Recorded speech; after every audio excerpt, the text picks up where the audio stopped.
Assalamualaikum warahmatullahi wabarakatuh. Innal hamdalillah nahmaduhu wa nasta'inu wa nastaghfiruh wa na'udzu billahi min syururi anfusina wa min sayyiati a'malina. May yahdihillahu fala mudhillalah wa may yudhlil fala hadiyalah. Asyhadu an la ilaha illallah wa asyhadu anna Muhammadan abduhu wa rasuluhu la rasulah wa la nabiyya ba'da. A'udzu billahi minasyaitonir rajim. Bismillahirrahmanirrahim.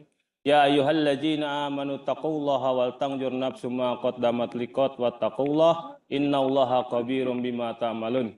Rabbi sahli sadri wa yassir amri wa hlul 'uqdatam min lisani yafqahu qawli. Terima kasih kawan-kawan. MI kali ini kita praktek jenazah. Dari memandikan, mengkafani, enggak mengkubur. Enggak ada kuburannya. Memandikan atau mengkafani jenazah hukumnya fardu kifayah dalam Islam. Artinya jika seseorang sebagian muslim telah melakukannya, maka kewajiban untuk muslim yang lain sudah gugur. Tetapi alangkah baiknya setiap muslim mengerti tata cara mengurusi jenazah ini, karena setidaknya ketika orang yang terdekat kita meninggal, kita sudah mengetahui ilmunya. Apalagi ketika orang tua, afdoliannya kita sebagai anak, apalagi kita anak laki-laki. Salah satu bentuk penghormatan terakhir kali ya, begitu ya, kepada orang tua. Dan kedua, memandikan jenazah ini saya rasa metode yang paling tepat untuk mengingat kita kepada kematian. Untuk mempersingkat waktu, ya langsung aja kali ya praktek ya. Baik, kita mulai aja prakteknya. Hal yang pertama dilakukan adalah ketika ada yang meninggal. Hal yang pertama ketika mengurusi jenazah, ini jenazah. Sebelum memandikan, kita ukur dulu panjang jenazah, ukuran jenazah.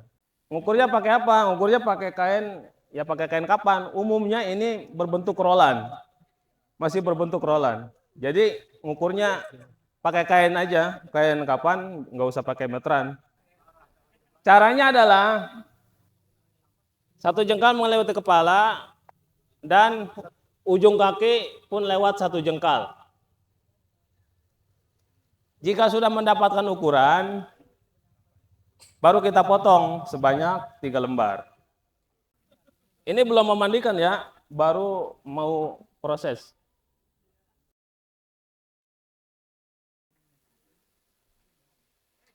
Setelah dilakukan pengukuran tadi, pemotongan kain, kita siapkan ini. Ini belum memandikan ya. Belum memandikan, jadi ini udah siapkan dulu. Abang.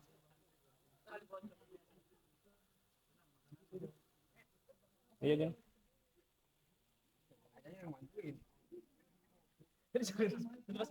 Ini bagian pinggang. Ini bagian pinggang. Ini bagian leher. Ini bagian kepala. Jadi ketika jenazah sudah diukur kainnya, sudah dipotong, sebelum dimandikan, ini sudah harus disusun dulu. Jadi ketika beres mandi, ini sudah siap. Nah, tali ini umum, berapa aja boleh. Berapa aja boleh, 3, 5, 7, terserah. Intinya adalah jangan copot aja ketika digotong.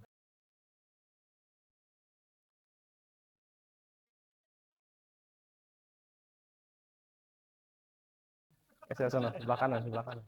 Kanan. Kanan terus.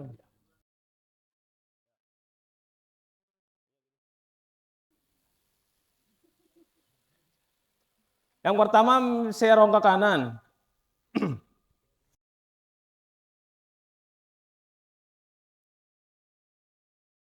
Ini serong kiri. Awas depan.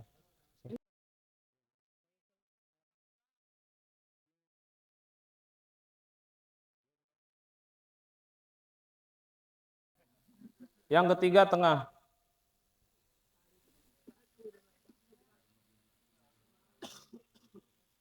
Nah, setelah ini siap, biasanya kalau beli kain kapon itu dia sudah satu paket. Kalau di kita ini ada tikar pandan, ini satu gulung, ada kapas, ada kapur barus, dan bubuk kayu apa gitu, kayu cendana atau apa gitu yang wangi atau. Gaharu. Nah, sampai tahap ini kita lipat karena jenazahnya belum dimandikan. Ini kita amanin, terkecuali emang punya ruangan yang khusus yang tidak banyak orang.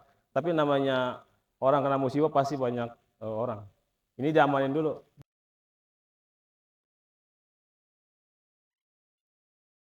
Nah, setelah ini aman, baru kita proses memandikan jenazah. Berapa kali sih memandikan jenazah? Minimal 3 kali. Banyak pun boleh, 5, 7 boleh. Intinya bersih, tidak ada keraguan, bersih. Kita siapkan aksesoris untuk memandikan. Kenapa pakai cotton bud? Cotton bud ini umum yang bisa kita temui di setiap rumah-rumah. Makanya pakai cotton bud. Nah, cotton bud ini untuk mengorek-orek gigi, hidung, telinga, dan kuku. Nah, ini cotton bud ini dipotong dua secara miring. Ini untuk apa? Untuk mencongkel-congkel kotoran yang ada di bawah-bawah kuku. Begini, di miring begini.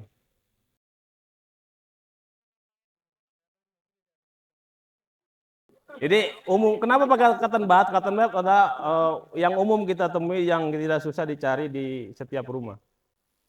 Cotton bud ini dipotong dua secara miring untuk mencongkel kotoran-kotoran yang di kuku. Membeli kain kapan ini pasti dikasih kapas. Cuma umumnya ada yang banyak kapasnya, ada yang sedikit. Nah, kapas ini kita ambil sedikit buat di gulung-gulung di cotton bud sini. Ini untuk mengorek hidung, kuping, dan tadi mulut tadi ya. Selain kakek ini. Ah, kalau siwak boleh, malah disunahkan di siwak. Jadi begini, tadi cotton bud pakai kapas ini untuk mengorek hidung sama ini, mengorek hidung dan kuping. Setelah aksesoris ini kita siap, tadi ya cotton bud sama kapas, sabun. Dalilnya adalah daun bidara. Daun bidara itu fungsinya sama dengan sabun. Mungkin zaman sekarang mah kan karena banyak sabun, daun bidara bisa dipakai bisa tidak. Gitu ya. Jadi pertama daun bidara disunahkan daun bidara. Daun bidara ini sebenarnya fungsinya sebagai sabun. Karena sekarang banyak sabun, mungkin daun bidara jarang dipakai. Kecuali mau sunah. Daun bidara digecek, Bang. Digecek. Iya, kayak mau bikin cincau gitulah. Supaya larut. Iya, dia daun budara itu kalau digecek itu dia berbusa, Bang. Fungsinya kayak sabun lah. Pertama, yang harus dilakukan ketika mau mayat, saya lupa ya, saya bilang. Memandikan mayat, salah satu fikih yang paling banyak khilafiahnya. Jangankan di setiap kampung, di 4 imam mazhab saja sudah banyak khilafiah tentang memandikan jenazah. Itu hal-hal yang sunnah saja, bahkan hal yang mubah, tidak jadi masalah. Oke, mulai memandikan. Jadi mayat masih memakai baju. Aurat ini berbicara mayat laki-laki ya. Aurat laki-laki adalah dari pusar sampai lutut ya, lutut. Jadi auratnya kita tutupin dari pusar sampai lutut. Bajunya kita gunting. Gunting. Kalau bisa dibuka silakan dibuka, tapi pastinya susah Bang. Karena enggak, apalagi mayatnya sudah agak lama, ininya udah agak kaku. Ini kan harus ke atas baru bisa kebuka. Lebih praktisnya digunting. Apalagi yang dari rumah sakit gitu. Itu pasti digunting. Setelah auratnya tertutup, bajunya digunting, dilepas. Nah, mulai memandikan. Mandikan dari kepala. Ada 2 pendapat, ada khilafiyah. Sebelum dimandikan, apakah diwuduin, apa wudu di awal, apa wudu di akhir? Di awal boleh, di akhir boleh. Oke, kita praktek wuduin di awal. Karena apalagi kalau dia junub ya, junub pasti diwuduin. Jadi diwuduin biasa seperti wudu kita umumnya, cuma yang wajib-wajibnya saja. Telapak tangan kanan dulu, mana kanan ini ya? Wudu telapak kanan, lalu muka, sama seperti batasannya atas sampai bawah, gitu. Lalu tangan, lalu kaki. Selesai wudhu, baru kita mandiin. Tidak ada doa khusus. Yang walaupun doa tadi di awal, itu kan hanya niat memandikan jenazah. Tidak ada doa khusus, kepala bacanya apa, tangan apa, tidak ada. Kalaupun mau pakai, pakai doa wudhu. Di kitab Toharo yang kecil itu ada. Ketika membasuh muka, membasuh tangan, membasuh kaki, itu ada doa-doa tersendiri. Kalau mau pakai. Pertama basahin dulu semua. Basahin semua, sudah basah. Urutannya mana sih? Urutan dari kepala. Dari kepala dulu kita keramasin sampai jenggot, keramasin, kepala, muka, kanan, tangan bagian kanan, dada bagian kanan. Mandi basahin sambil gosok-gosok. Nggak pakai sabun dulu ya, belum pakai sabun. Basahin dulu aja dulu. Dari kanan sampai bawah, lalu dibalik. Balik sampai sini, punggung. Ini tetap tidak boleh lepas. Lalu sebelah kiri. Sama tadi urutannya sampai dada, sampai bawah, sampai dibalik. Nah, di yang pertama ini, ini nyongkel-nyongkelin yang di kuku, yang di hidung, yang di kuping. Agar apa? Nanti yang di tahapan kedua, air bisa nyerap ke semua pori-pori, lubang-lubang. Kupingnya, hidungnya, giginya, hidungnya, sama kuku dicongkelin tadi. Semua. Di yang pertama ini, dibuang kotorannya. Dengan cara agak ditaikin sedikit, segini, ada yang nahan, ini ditekan. Ini orang nggak pernah makan kali ya, kecil amat.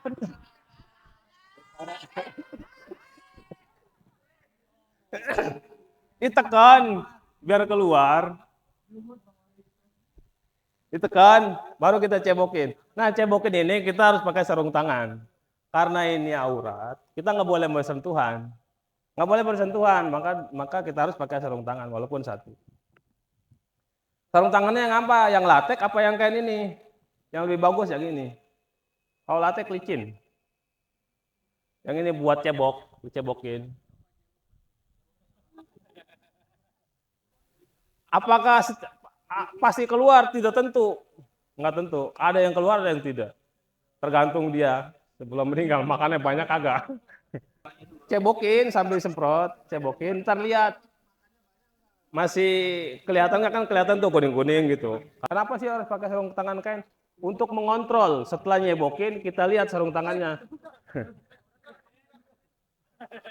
Ada kuning tidak di sini? Cebokin kan kita nggak bisa ngelihat. Cuma periksanya di sini masih ada kotoran tidak. Kalau sini udah bersih berarti bisa dipastikan itu udah bersih. Oke, saya sampai situ tahap pertama. Tahap kedua sama urutannya tadi. Sama keramas, muka, bagian kanan, balik, bagian kiri, balik, cebokin. Oh, jangan lupa ketika mandi yang terlewat, jangan sampai terlewat ini lipatan-lipatan ini nih. Lipatan. Di sini itu biasanya banyak daki. Di sini lipatan yang harus diperhatikan, lipatan-lipatan. Ketiga kali, itu dua ya, dua. Kita bicara ketiga kali. Ketiga kali itu nggak usah pakai sabun. Ketiga kali itu untuk mengecek. Bahkan sarung tangan pun dilepas. Untuk mengecek. Apakah keset, apa masih ada sabun licin-licin.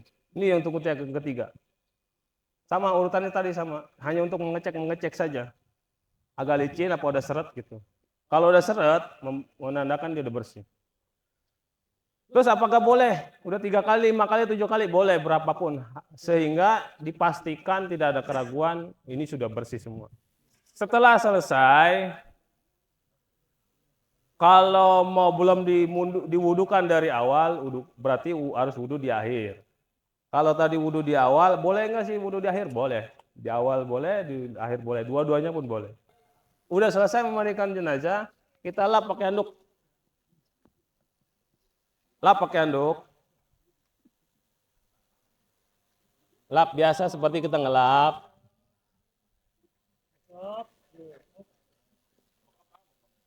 Setelah dilap, dianduk, Tidur. ini kan basah. Kita ganti dengan kain yang kering.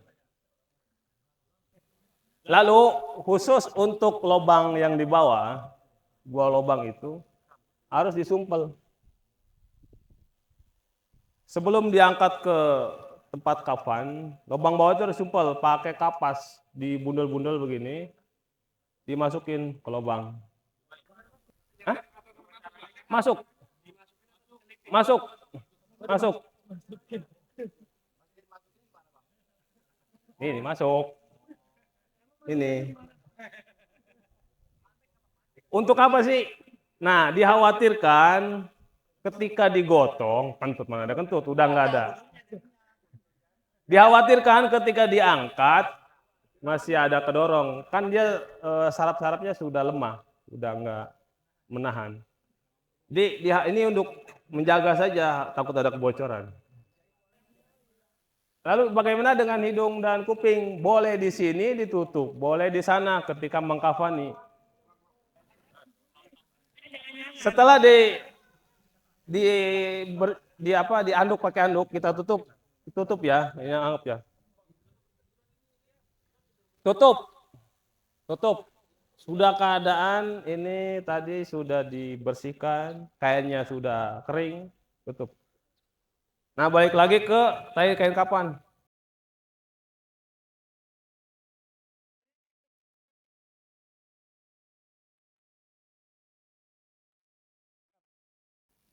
Nah, ini kita siapkan. Tadi kan sudah selesai memandikan, ini kita siapkan.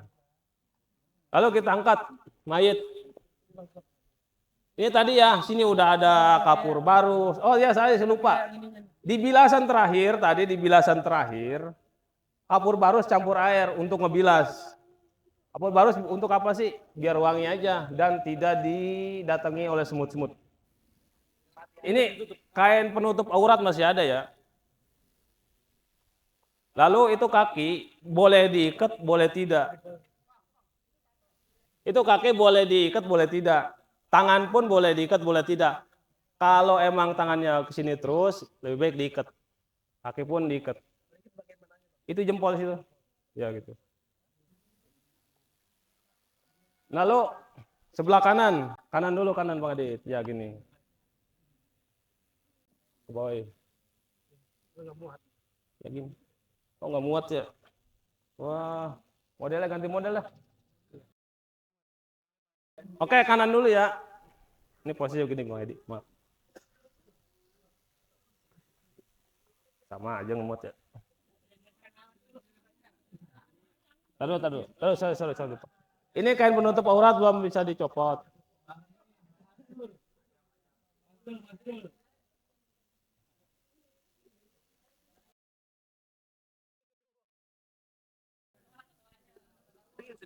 Oh, belum.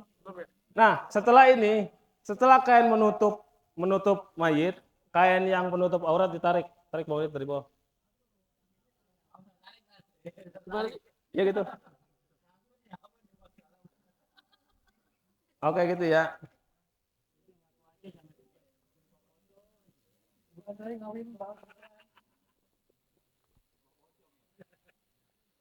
Nah, ini untuk lipatan. Dimasukin ke dalam. Kelihatan kamera.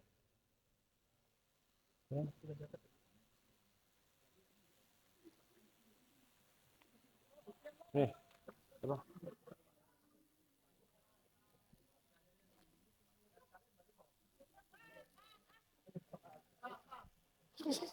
Ya gitu.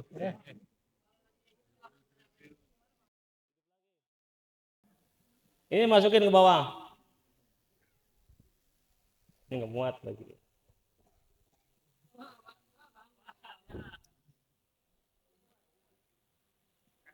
Ditutup beneran ini.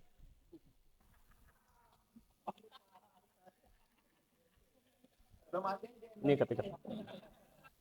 Tadi ya, adapun aksesoris bukan anggota tubuh yang tertempel, jika emang melepasnya mudah, tidak menyakiti mayit, cabut seperti gigi palsu misalkan, gampang. Tapi kalau emang susah, apalagi itu di dalam ring atau ring jantung, itu nggak usah, Bang.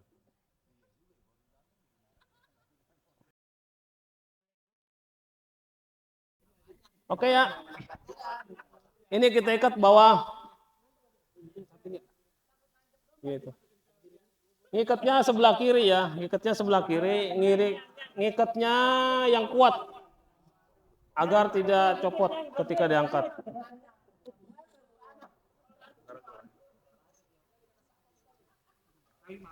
Enggak, simpul hidup supaya nyambutnya gampang. Dan posisinya sebelah kiri agar nanti di dalam kubur nyambutnya gampang.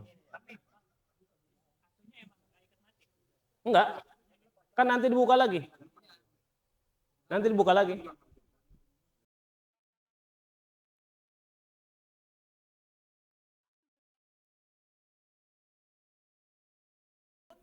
Tidak masalah Bang Dul. Walaupun kelupaan tidak dibuka enggak jadi masalah. Tapi umumnya tidak ada yang terlewat. Kenapa? Biasanya kalau waktu ngubur itu di atas itu banyak para netizen yang lebih bawel. Gitu. Itu anunya gitu. Nah, ngikatnya biasanya sampai sini. Kenapa sampai sini? Barangkali ada sanak saudaranya yang lagi dalam perjalanan, atau kalau itu tidak ada, biasanya seorang pemandiin mayat mengatakan, siapa yang mau melihat terakhir kali wajahnya gitu. Tapi sampai sini doang. Sisirin, nah disisirin juga boleh, kalau dikhawatirkan tidak rontok. Udah mau ditutup nih. Bentar. Keluarga belum datang. Keluarga belum datang. Punya keluarga. Nah, setelah dirasa oke, misalnya tidak ada yang ditunggu lagi, dan sebagainya, kita selesaikan saja. Masih ada Bang. Apa? Hop, tahan napas. Hop.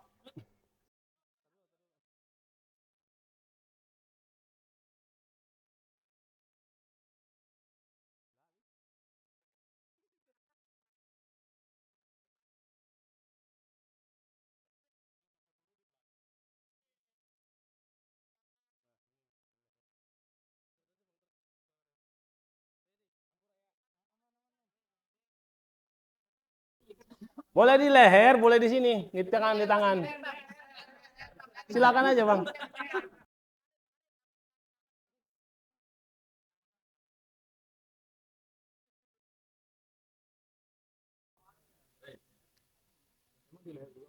Boleh di leher, boleh di kedua tangan ini, boleh silahkan.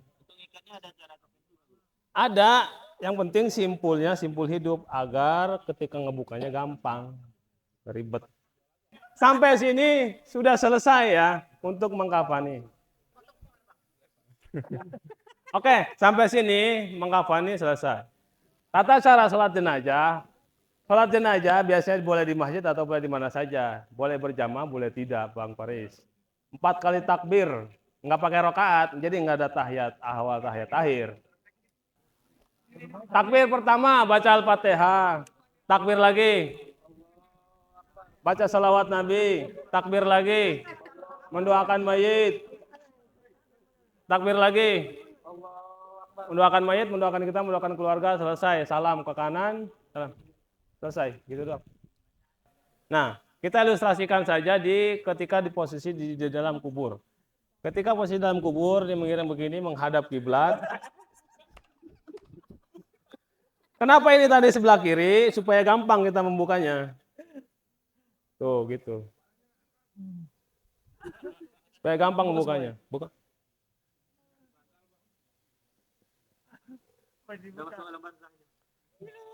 Nah, ininya umumnya ini dibuka sedikit mukanya. Supaya mencium tanah jadi yang lahas. Ya. Ini muka. Saya anggap selesai ya dari memandikan, mengkafani, dan singkatnya tadi mengubur.